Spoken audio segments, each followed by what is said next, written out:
Assalamualaikum warahmatullahi wabarakatuh. Kita lanjutkan pada bagian yang kedua, yaitu materi pertemuan 7 dari mata kuliah Managerial Economics, Ekonomi Manajerial, tentang teori dan estimasi biaya.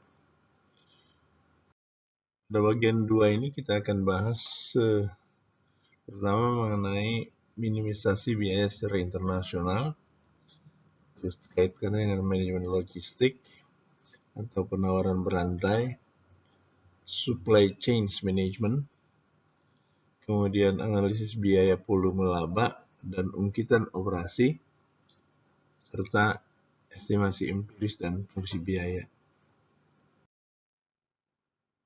Minimisasi biaya internasional.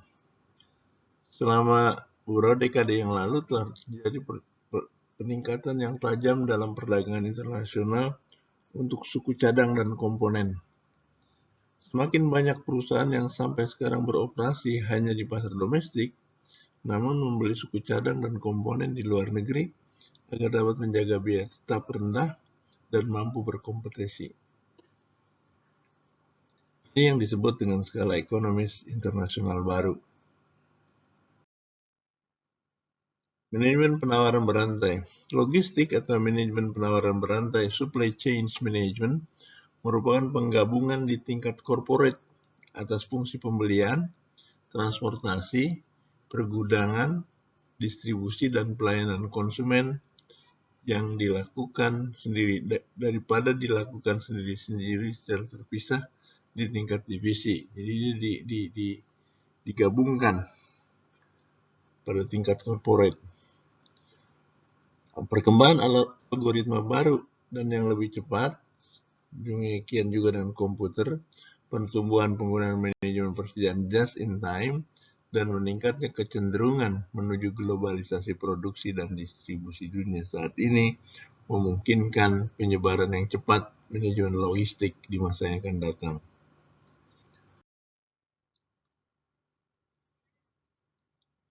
Ini alasannya tadi, 3 alasan. Advance in computer technology, growth in just-in-time inventory management, serta globalisasi produksi dan distribusi menjadi peluang bagi manajemen logistik atau manajemen penawaran berantai. Analisis biaya volume laba. Perusahaan dapat menggunakan analisis biaya volume laba atau titik impas untuk menentukan tingkat output dan penjualan, di mana perusahaan balik modal dapat diperoleh target yang diinginkan. Kelebihan harga jual produk atas biaya variabel rata-rata dari suatu perusahaan disebut dengan margin kontribusi per unit, karena dapat digunakan untuk menutupi biaya tetap dari perusahaan dan memperoleh laba. Analisis linier. Biaya volume laba dapat diaplikasikan jika harga dan biaya tetap total terhadap biaya variabel total tersedia. Apabila perusahaan menjadi ungkitan, biaya total perusahaan naik dan biaya rata-ratanya menurun. Output pada titik impas menjadi lebih bervariasi. Penerimaan total revenue itu adalah harga dikali jumlah yang dijual. Sedangkan biaya total cost itu adalah total fixed cost ditambah total variable cost, di mana total variable cost itu adalah average variable cost dikali jumlah output. Dan volume break even volume itu terjadi pada saat total revenue sama dengan total cost. Sehingga kita lihat di mana total cost itu kan P kali Q. Total revenue itu P kali Q. Sedangkan total cost itu adalah TFC tambah AVC kali Q.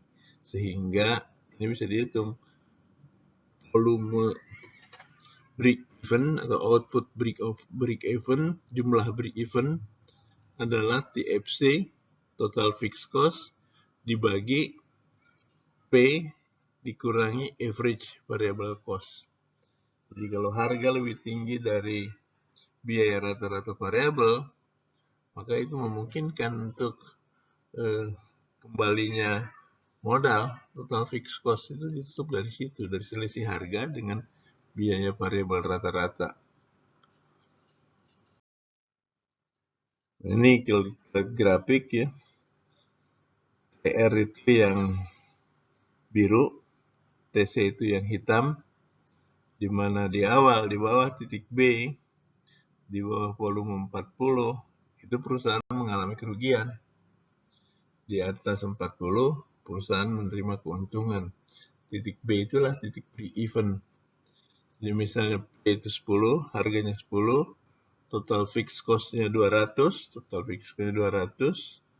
kemudian average variable cost-nya 5, kita lihat itu, harga lebih tinggi dari biaya variable rata-rata, sehingga kita dapat tuh volume break-even. Volume break-even itu adalah total fixed cost dibagi dengan P dikurangi AVC. Ini ketemu di angka 40. 40.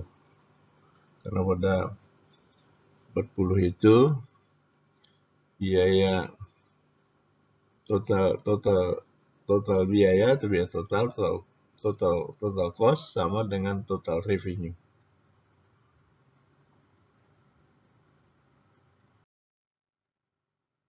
Ungkitan operasi operating leverage. Ungkitan operasi atau operating leverage adalah total fixed cost dibagi total variable cost. Derajat ungkitan operasi, degree of operating leverage atau DOL, maka DOL itu degree of operating leverage itu adalah persentase tambahan keuntungan dibagi dengan persentase tambahan output, atau sama dengan Q dikali P dikurang AVC dibagi dengan Q dikali P kurang AVC dikurang TFC. Itu besarnya the degree operating leverage.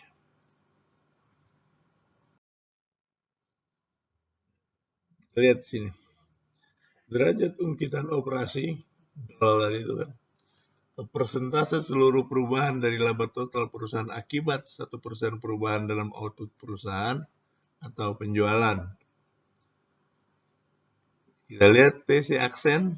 TC aksen itu hitam yang di atas, yang memotong TC ketika output sama dengan 60. Itu TC aksen mempunyai derajat operating leverage yang lebih tinggi dibanding TC, dan oleh karenanya dia akan mempunyai volume break-even yang lebih tinggi. Kita lihat itu kan, kalau yang TC itu break-even di titik B, 40.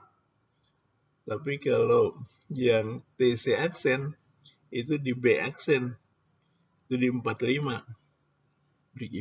Break-even volumenya 45.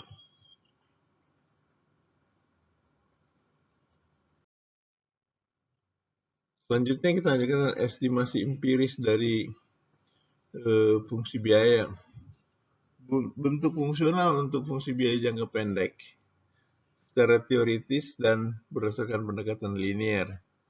Secara teoritis itu total variable cost itu sama dengan A kali Q plus B Q kuadrat plus C Q pangkat 3. Sedangkan pendekatan linear itu total variable cost itu sama dengan A plus BQ.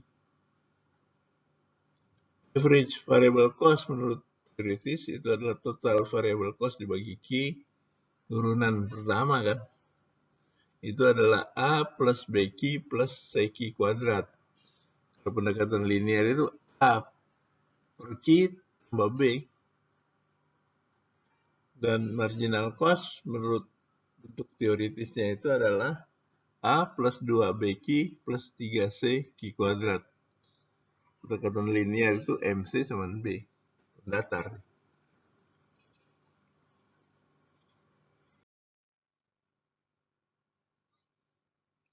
Ini kalau kita lihat dari gambar, secara teoritis yang di kiri, pendekatan linear yang di kanan. Yang di kiri, secara teoritis itu, betul itu antara marginal cost dan average variable cost itu bentuknya memang seperti itu. Tapi yang secara linear ternyata nggak gitu. Secara linear, average variable cost terus turun, kemudian marginal cost-nya mendatar, tetapi antara average variable cost dengan marginal cost itu tidak pernah bersinggungan. Kalau secara teori kan jelas bahwa average variable cost itu dipotong oleh marginal cost dari bawah. Pendekatan linear nggak gitu. Estimasi fungsi biaya empiris. Metode yang paling umum dalam mengestimasi fungsi biaya jangka pendek suatu perusahaan adalah dengan melakukan regresi biaya variabel total terhadap output, harga input, dan kondisi operasi lainnya selama periode waktu di mana ukuran pabrik tetap. Salah satu masalah fundamental yang timbul adalah bahwa biaya oportunitas harus dikeluarkan dari biaya akuntansi yang tersedia. Biaya harus dialokasikan dengan tepat ke berbagai produk yang diproduksi dan harus sama dengan output sepanjang waktu dibagi dengan indeks harga yang tepat untuk mengoreksi inflasi. Ekonomi menyatakan satu bentuk S dari kurva total variable cost yang tadi fungsi kubik, tetapi pendekatan linear sering memberikan ukuran empiris yang lebih baik. Fungsi biaya jangka panjang diestimasi menggunakan cross-sectional regression analysis dengan metode rekayasa atau survival method. Estimasi empiris antara LAC aktual versus LAC estimasi empiris. Grafik ini memperlihatkan antara LAC aktual dan LAC estimasi empiris. Untuk dapat mengestimasi kurva LAC A double aksen, C double aksen, G double aksen, R double aksen itu yang tidak terputus-putus, LAC yang tidak terputus-putus, maka perusahaan-perusahaan itu dicerminkan oleh SAC1, short run average cost 1, short run average cost 2, short run average cost 3, dan short run average cost 4. Dia harus beroperasi pada titik A aksen, C aksen, G aksen, dan R aksen secara berurutan. Jika perusahaan tersebut justru memproduksi pada titik A bintang, D bintang, kemudian G bintang, nggak ada G bintang. G bintang itu sama dengan G aksen, G double aksen, dan R bintang, kita akan mengestimasi kurva LAC yang putus-putus, garis yang putus-putus, yang mengestimasi lebih tinggi derajat skala ekonomis maupun disekonomisnya. Jadi ini bedanya. Demikian untuk materi pertemuan 7, teori dan estimasi biaya, di mana kita punya ringkasan. Saudara boleh akses ringkasannya, saya akan tampilkan di Olu, itu ringkasan bab 7. Kemudian itu nanti saya akan kembangkan juga soal lampiran di bab 7 itu analisis biaya menggunakan kalkulus dan studi kasus gabungan fungsi produksi dan biaya dalam industri penghilangan minyak. Tapi ini nanti di video tersendiri. Saya kira demikian pembahasan kita tentang teori dan estimasi biaya, dan setelah pertemuan 1 sampai pertemuan 7 selesai kita bahas, kita akan menghadapi ujian tengah semester di pertemuan ke-8. Jadwalnya itu nanti akan mengikuti jadwal yang ditetapkan oleh tingkat fakultas ataupun sekolah pascasarjana. Terima kasih. Assalamualaikum warahmatullahi wabarakatuh.